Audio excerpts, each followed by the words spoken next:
Share করছি।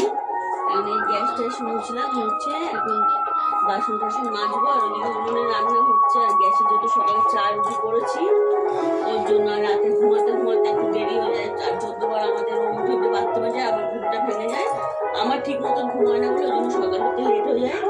এই নিয়ে চিল্লামিল্লি ক্যাচর ম্যাচর হচ্ছিল।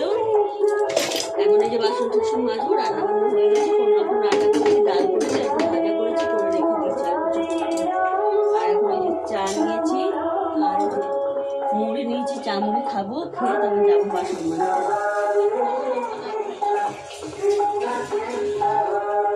এই যে এখন বাসন মাজছি, বাসন মেজে তারপর যেহেতু কালী ঝুলিতে রান্না করি, যেহেতু কালী ঝুলি হয়, চাপটা রোদ বেশি পরে, একটু এগুলো পরিষ্কার করতে পারি না, নোংরাভাবে কাজ করতেও পারি না, আর নোংরা আমি রাখতেও পারি না, ওর জন্য কাজ করতে আমার টাইম লেগে যায়।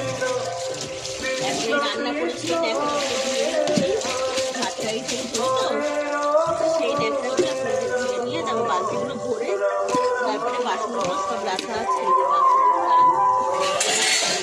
বাসনগুলো মাজবো, মেজে ধুয়ে ঘর মুছবো, মেয়েকে স্নান করাবো।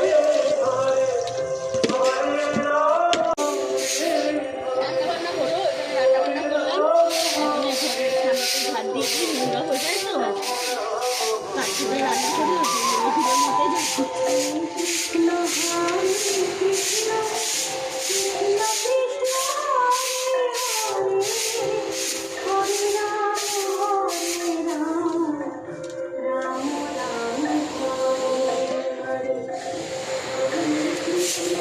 ভাত বানানো দিচ্ছি, আর আজকে তেমন কিছু বেশি রাঁধিনি, সকালবেলা গায়ে কিছু হচ্ছিল আমাদের ওষুধটা, ওই জন্য কিছু করিনি। এই যে টমেটো দিয়ে এই যে ডাল করেছি, বেশি করে ডাল করেছি দুবেলার জন্য। এই যে ডাল এটা, আর হচ্ছে এই যে আলু ভাজা, বড়া ভাজা, কুমড়ো ভাজা, আর কিছু রান্না করিনি, এই রান্না করেছি।